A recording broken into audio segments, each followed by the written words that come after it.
Lima Comedy Club à présent est de retour. Les humoristes Redouane BH et Sabrine Zayani s'apprêtent à nous rejoindre pour commencer un aperçu de l'humour de Sabrine Zayani.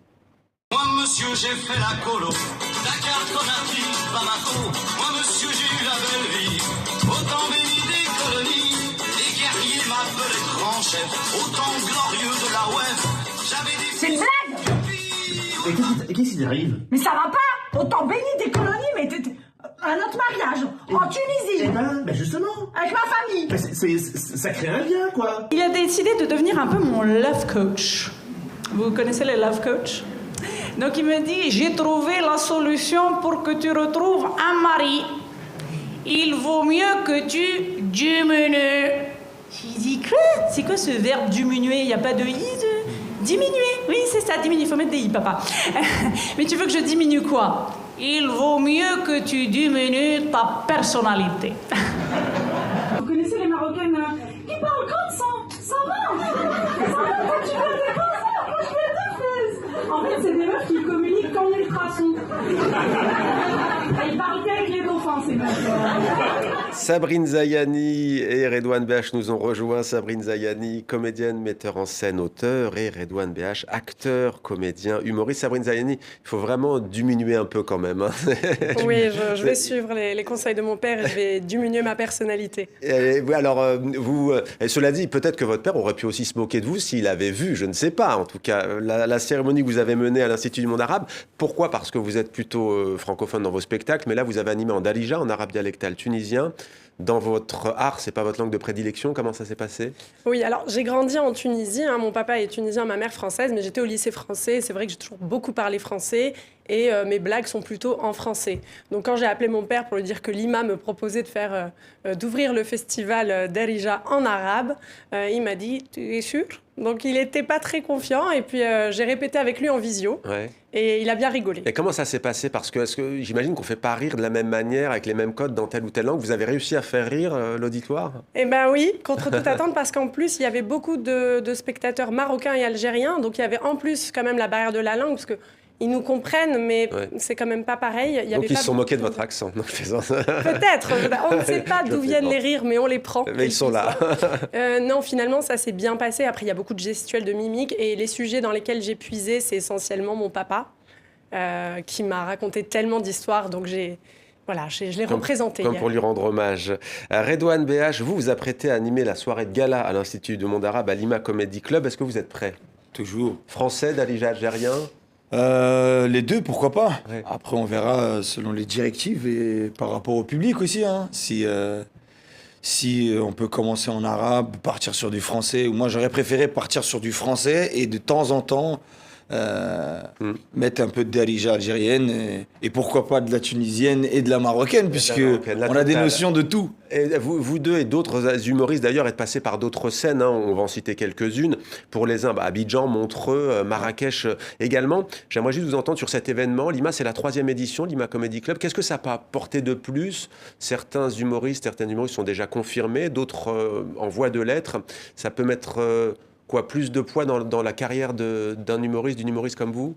Ah oui, c'est certain. Non, c'était une réelle opportunité. Déjà, j'étais heureuse parce que je connais très bien l'Institut du monde arabe, parce que j'ai fait 5 ans de cours en arabe littéraire là-bas pour rattraper un peu mon déficit. Ouais. Et puis, en fait, c'est beaucoup de rencontres aussi. Il ne faut pas oublier que c'est un milieu où il y a des rencontres qui sont clés. Ouais. Il y a des humoristes qui nous envoient des bonnes ondes, qui sont bienveillants et qui nous font rencontrer d'autres personnes. Et non, ça a été une très belle opportunité. Je remercie beaucoup Lima. Et pour vous, Redouane? Moi, c'est une découverte, déjà, premièrement. Et après, comme j'ai toujours dit, c'est de l'expérience qu'on emmagasine. C'est une aventure, c'est un bagage en plus. Ouais. Et c'est un plaisir de partager des fois des plateaux qui sont totalement différents de ceux qu'on a l'habitude de faire. Par rapport aussi l'audience, et pas seulement, même au niveau du line-up. J'apprends à connaître certains. Et on se fait découvrir. Et des fois, c'est la meilleure des vitrines. Ouais, avec pas mal d'improvisation vous concernant. On regarde cet extrait. Vous savez qu'être algérien, c'est une maladie. Les Algériens, on est plusieurs dans le même corps. Je suis algérien de père et de mère.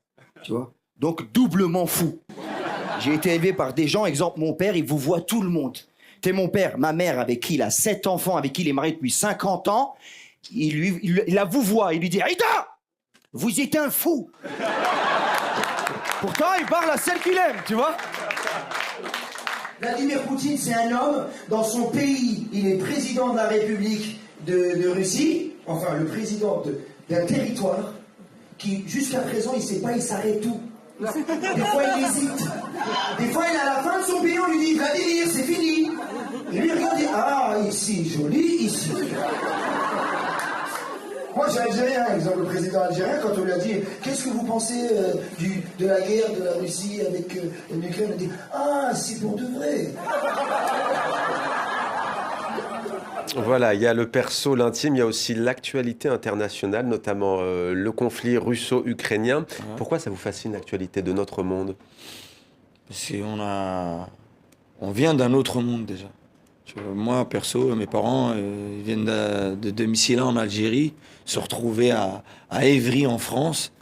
C'est déjà une aventure. C'est le monde, les continents, c'est nous, ça nous représente. Donc ce qui se passe, que ce soit en Ukraine, en Russie, en Asie, en Afrique, en Amérique, ça m'a toujours intéressé. C'est pour ça que mon spectacle, même mon humour, des fois, n'a pas du tout de frontières. Je peux parler du Congo, je peux parler du Pakistan, je peux parler de la Turquie, je peux parler des États-Unis, parce que j'ai grandi avec des Canadiens, des Congolais, des Tunisiens, des Pakistanais, de tout. Ouais. Sabrine, justement, sur l'humoriste, lorsqu'il prend la plume, lorsqu'il écrit, de quoi il s'inspire, vous, concernant, par exemple, Divorcer dans l'année, difficile de ne pas y voir aussi, je vous vois sourire, une part de votre vie, notamment, mais on imagine que vous ne le faites pas seulement pour vous, mais peut-être aussi pour que d'autres femmes se reconnaissent dans ce qu'elles ont vécu. Absolument, et pas que les femmes d'ailleurs. Oui, alors évidemment, au début, ça a eu des vertus thérapeutiques d'écrire sur mon divorce. Il faut savoir que j'ai fait 3 fêtes, enfin intimes, il y avait 400 personnes. Et on a fait une fête en France, 2 fêtes en Tunisie. Il y avait une grande chanteuse tunisienne présente pour le mariage. Donc, quand on divorce au bout de quelques mois après, forcément, c'est hyper inspirant. Et même quand je rigolais pas, j'écrivais déjà des blagues. Ouais. Et ensuite, oui, je l'ai écrit aussi pour les autres parce que j'avais envie qu'on puisse rire de la rupture amoureuse, qu'on soit marié ou pas d'ailleurs. J'avais envie qu'on puisse en rire, que ça aide des hommes et des femmes à prendre du recul et à se dire, finalement, avec le temps, tout passe. Il y avait vraiment du Sardou au mariage? Non, mais il y a failli y en avoir ou... Alors, je vais dire une Pourquoi chose. Pourquoi pas, hein. Il y a beaucoup de vrai quand même dans le spectacle et même des fois on me dit non mais c'est pas possible. Oh, si, c'est vrai, il l'a vraiment dit. Mais le Sardou, non, il me l'a pas fait parce que là je pense que j'aurais annulé quand même. Bon, voilà qui est dit en tout cas, même si bon voilà, Michel Sardou, il plaît aux uns, pas aux autres. Hein. Tiens d'ailleurs, puisqu'on parle, on convoque le patrimoine artistique français. Vous avez parlé du Congo, on va s'y arrêter. Vous savez que c'est un des pays dans lequel on est le plus regardé, le Congo-Kinshasa, avec l'Algérie notamment. J'ai découvert, vous parliez de Lingala. Oui. C'est vrai? Oui, bien sûr. Comment l'avez-vous appris? Je l'ai appris pendant ma jeunesse, avec mes amis. Ouais. Je viens d'un milieu, d'un quartier très populaire où il y avait pas mal d'origines bien mélangées, très bien mélangées. Et voilà, de fil en aiguille, moi j'apprenais de l'arabe d'origine algérienne à mes amis, et eux, ils m'apprenaient soit du bambara. Et vous serez pour la première fois à Kinshasa le 16 avril pour votre spectacle Maï Show, c'est bien ça? Est-ce que le fait de parler lingala, d'être passionné par la culture congolaise, vous donne le droit, la question est parfois sensible, d'imiter l'accent congolais? Michel Leb, on sait que ça a vachement fait polémique, c'est des sujets qui, contrairement à il y a 10-20 ans, ne le font plus. Vous ne posez même pas la question? Après Michel Leb, si on lui demande qu'est-ce que tu connais d'une culture sur laquelle aujourd'hui il a peut-être fait du buzz ou il a peut-être fait des spectacles, je pense pas qu'il aura quelque chose à répondre. Moi, si on me demande qu'est-ce que t'en sais, moi je dis... D'ailleurs, oui, c'est pas une limitation. J'ai des enfants, ils sont algériens, congolais, ou je sais pas comment on pourrait dire, algéro-congolais ou franco, algéro-congolais. Franco, ça c'est obligatoire. On parle cette langue déjà à la maison et on vit en France. Mais non, après c'est pas la première fois que je vais à Kinshasa. C'est la première fois où je vais jouer ce spectacle-là. Après, on a besoin de faire un peu de promo, mais j'y suis allé déjà plusieurs fois. Mais voilà, j'ai baigné dedans. Moi, je parle lingala, j'aime leur culture, j'aime la danse, j'aime la rumba, j'aime tout ça. Voilà, qui brise les frontières. Et puis voilà, si ça peut faire parler, pourquoi pas? Moi, je sais que quand je parle des gens, c'est parce que je les aime. Ouais. Quand je ne les aime pas, ils n'existent plus. Et vous avez notamment campé Félix Tshisekedi, mais aussi un sapeur congolais qui s'appelle d'ailleurs Pichou de Castelbajac. Voilà, Pichou de Castelbajac.